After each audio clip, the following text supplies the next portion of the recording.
Now let's do question number 15. Find the value of sine inverse 3 by 10 cos cot inverse 3 by 4 plus 2 upon 5 sine cot inverse 3 by 4. ठीक है, तो बेटा सबसे पहले तो हमें इनको सॉल्व करना है।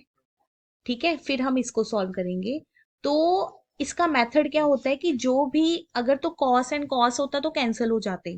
ठीक है, लेकिन यहाँ पे कॉट दिया हुआ है, तो जो भी मेरे पास यहाँ पे कॉट है, कॉट इनवर्स 3/4 को मैं लिख लेती हूँ थीटा। तो ये बन जाएगा 3/4 equals to cot theta.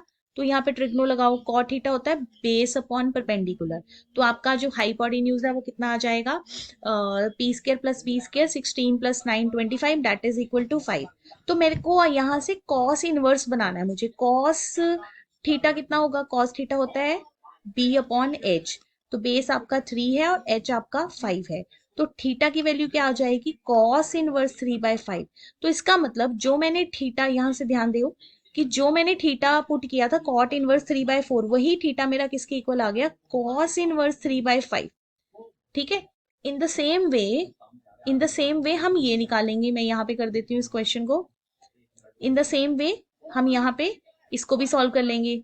I think same ही चल रहा है। तो यहाँ से हम साइन की वैल्यू निकाल लेते हैं। तो साइन थीटा क्या होता है, क्योंकि एंगल सेम है ना, अगर सेम ना होते तो मैं इसको फाई ले लेती, फिर वैसे कर देते हम। ठीक है, तो साइन थीटा कितना हो जाएगा, परपेंडिकुलर अपॉन हाइपोटेन्यूज। परपेंडिकुलर है हमारा 4 और हाइपोटेन्यूज हमारा 5 है। तो साइन थीटा की वैल्यू 4/5, तो थीटा कितना आ जाएगा, साइन इनवर्स 4/5। ठीक है, तो पहले हम इसको लिखते हैं क्वेश्चन को। साइन इनवर्स 3/10 कॉस, इसको मैंने थीटा पुट किया था, और 2/5 साइन, और इसको भी मैंने थीटा पुट किया था। अब अपनी नीड के अकॉर्डिंग, अपनी नीड के अकॉर्डिंग हम क्या करेंगे, कॉस, इस थीटा को हम लिखेंगे cos inverse 3/5।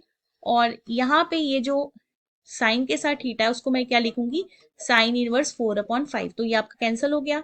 Sine inverse 3/10 multiply 3/5 plus 2/5 multiply 4/5। तो इसको आप सारे को सॉल्व करोगे।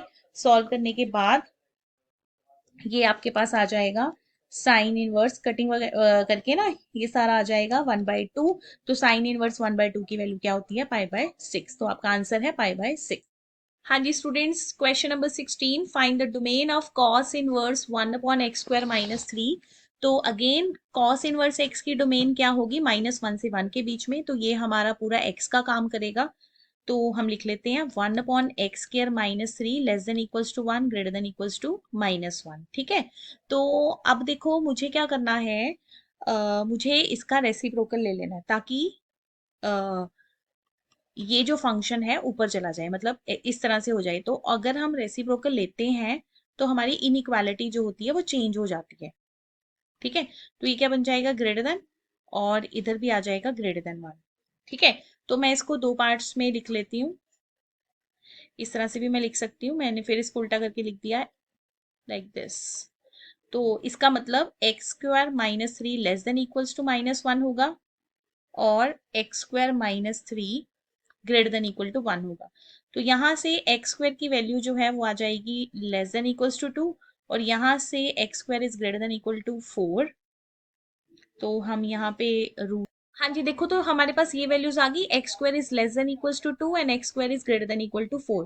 तो अब मैं यहाँ पे मॉड लगा लेती हूँ, क्योंकि मॉड, क्योंकि स्क्वायर ने भी पॉजिटिव आंसर देना और मॉड ने भी पॉजिटिव आंसर देना, तो उससे तो कोई फर्क पड़ना नहीं है। तो मैं यहाँ पर भी इस तरह से मॉड लिख लेती हूँ। तो मेरे पास, तो यहाँ से मुझे जो आंसर मिलेगा, mod x is less then √2 और mod x is greater then 2। ठीक है, तो मॉड अगर लेस देन 2 है तो इसका मतलब जो x है वो √2 और -√2 के बीच में होगा।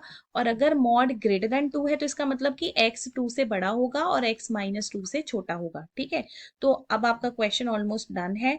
अब हम एक नंबर लाइन ड्रॉ करेंगे। नंबर लाइन पे हम चारों पॉइंट्स ले लेंगे जो जो हमारे पास है, -2 -√2 √2 एंड 2। ठीक है, तो अब यहाँ से बनाते हैं कि जो x है वो -2 और √2 के बीच में है। तो एक तो इंटरवल मुझे यहाँ से मिल गया। ठीक है, दूसरा इंटरवल देखते हैं।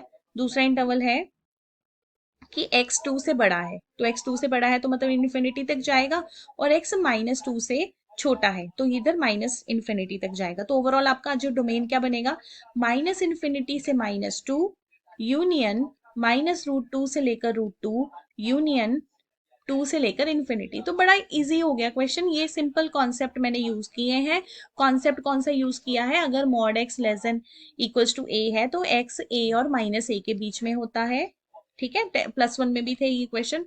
और अगर मॉड एक्स ग्रेटर देन ए है तो एक्स क्या होता है, ए से बड़ा होता है और एक्स माइनस ए से छोटा होता है। Very important concept. हाँ जी बेटा, नेक्स्ट क्वेश्चन है, if secant inverse x plus secant inverse y plus secant inverse z equals to 3 pi, ये आपको गिवन है और आपको वैल्यू निकालनी है x square plus y square plus z square -3 -2 x y z, ठीक है। तो बेटा जो आपके पास गिवन है सबसे पहले आप वो लिख लो, secant inverse x plus secant inverse y plus secant inverse z equals to 3 पाई।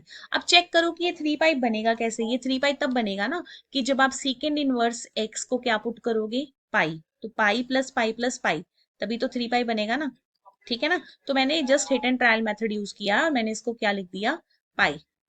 तो यहां से जो एक्स की वैल्यू मिलेगी आपको वो क्या मिल जाएगी, सीकेंड पाई।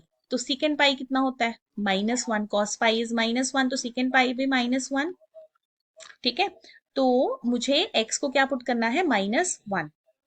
इसी तरह मैं y को भी क्या पुट करूंगी, -1, और z को भी क्या पुट करूंगी, -1। तो आपको सिंपली सारे मिल गए हैं x y z, तो कुछ भी नहीं करना लास्ट में, तो जो आपको दिया हुआ है उसमें x y z को पुट करो और get your answer.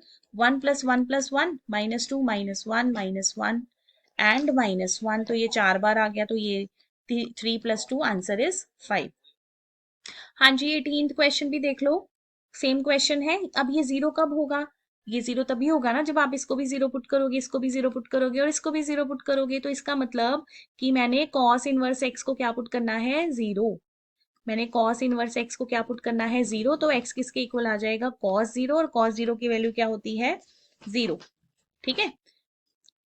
Sorry, cos zero की वैल्यू होती है 1, cos 0 इज 1। तो इस सिमिलरली y भी 1 आ गया, z भी 1 आ गया, और कुछ भी नहीं करना, इसमें 1 पुट कर दो, 1 + 1 + 1 +3 3 4 5 and 6, answer is 6। Very simple.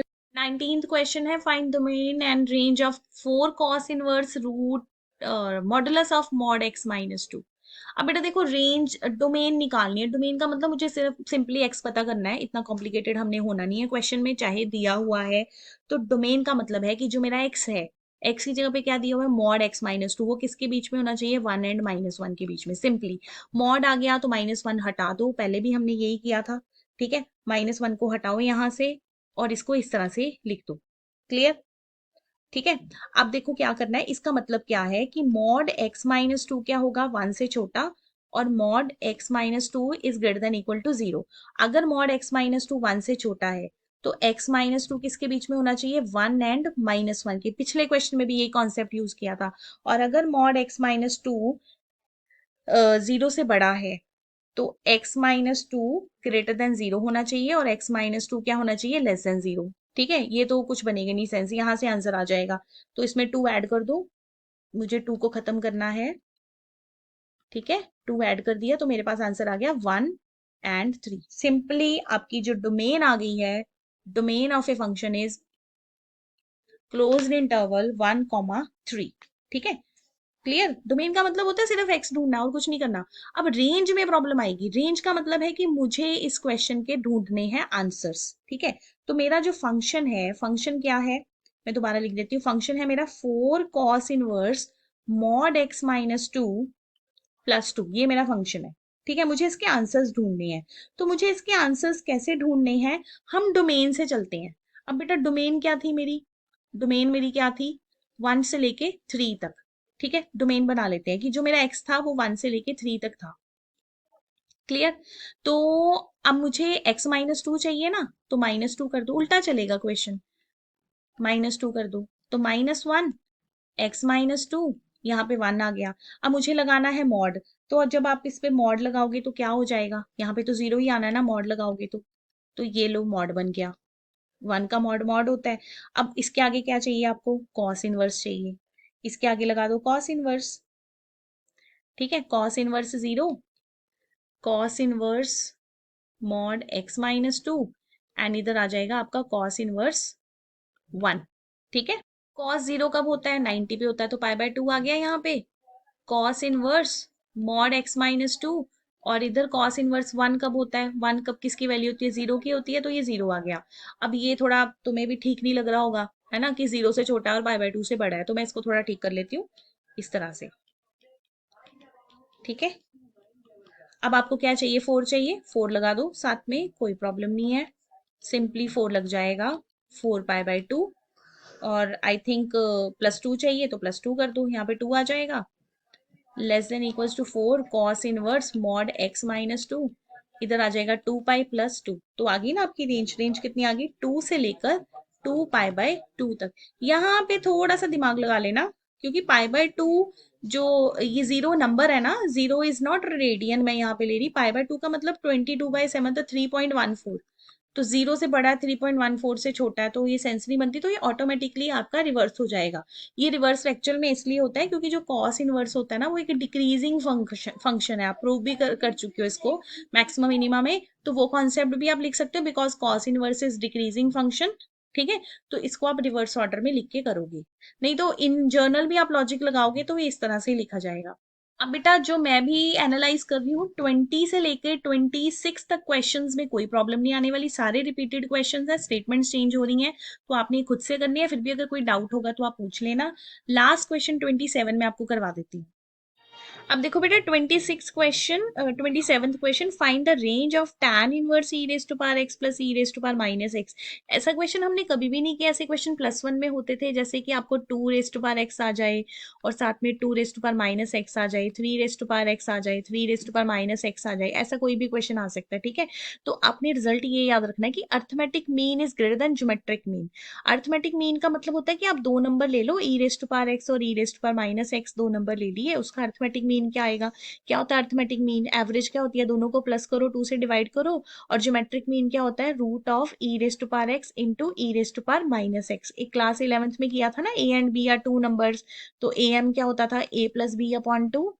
एक अच्छी बुक में मुझे मिल गया ये क्वेश्चन, तो मुझे लगा कि कर लेना चाहिए। ठीक है, डिफरेंट क्वेश्चन है, कॉन्सेप्ट +1 का है, तो ये आ जाएगा e raise to power x upon e raise to power minus x/2, और इधर आ जाएगा e raise to power 0, and e raise to power 0 is 1। ठीक है, तो देखो क्वेश्चन हम कर किस फॉर्म में रहे हैं, 1 सेकेंड, मतलब मेरे ई रेज टू पावर 0 हो गया 1, मतलब e raise to power x plus E raise to power minus x किसके इक्वल आ गया, 2 के इक्वल आ गया। ठीक है, तो अब मैंने रेंज फाइंड करनी है ना, तो मैं यहाँ पे tan इनवर्स लगा देती हूँ। tan inverse E raise to power x plus E raise to power minus X is greater than equals to tan inverse 2। ठीक है, इट बिकम्स tan इनवर्स 2। तो अब अगर हम अपना ये टेबल देखें कि मुझे मैक्सिमम कितना आंसर मिलेगा, जो इसका आंसर है वो तो tan इनवर्स 2 से बड़ा होगा, राइट, इसका आंसर होगा tan इनवर्स 2 से बड़ा। और यहाँ पे हम अपनी रेंज देख लेते हैं कि हमारी रेंज क्या होंगी, क्योंकि tan इनवर्स 2 की मुझे एग्जैक्टली वैल्यू तो नहीं पता क्या होती है। अब tan इनवर्स की जो रेंज है वो -π/2 से लेके π/2 तक है, तो मैक्सिमम क्योंकि पॉजिटिव आंसर है, एक सेकेंड, पॉजिटिव आंसर है, तो मेरा जो टैन, ये जो फंक्शन है, ये जो मेरा फंक्शन है वो tan इनवर्स 2 से बड़ा है, तो मैक्सिमम कितना बड़ा हो सकता है, मैक्सिमम तो 90 तक ही हो सकता है ना, इससे ज्यादा तो होना नहीं है। तो मेरा जो आंसर आएगा वो tan इनवर्स 2 से लेकर π/2 ओपन आएगा, क्योंकि यहाँ पे इक्वालिटी नहीं दी हुई, ध्यान देना, यहाँ पे इक्वालिटी नहीं है, तो ये ओपन इंटरवल आएगा। अच्छा क्वेश्चन है, इंपॉर्टेंट सा लग रहा है, कभी आया तो नहीं पेपर में, बट हाँ, कॉम्पिटेंसी बेस्ड जैसे क्वेश्चंस आते हैं तो +1 का कॉन्सेप्ट यूज हो रहा है, M is greater than GM, तो इसको अच्छे से कर लेना। यहाँ पे 2 कुछ भी स्टेटमेंट आ सकती है, अगर आनी हो तो इस टाइप की, 3 की पावर एक्स प्लस 3 की पावर माइनस एक्स, कुछ भी आ सकता है। ठीक है, ओके, तो ये आपके सारे क्वेश्चन थे इनवर्स के। बाकी तो आपने जो सिलेबस में सबने किए ही हुए हैं, प्रिंसिपल ब्रांच वैल्यू निकालने वाले, वो ऑलरेडी आपको असाइनमेंट्स दी हुई है, तो आपने उसमें से कर लेने हैं। जितने एक्स्ट्रा मुझे लग रहे थे कि जो हमने नहीं किए हुए हैं, मैंने इसमें सारे कवर करने की कोशिश की है, बट स्टिल अगर आप कोई बुक फॉलो कर रहे हो, आपको कोई डाउट होगा, you can ask me. Thank you so much.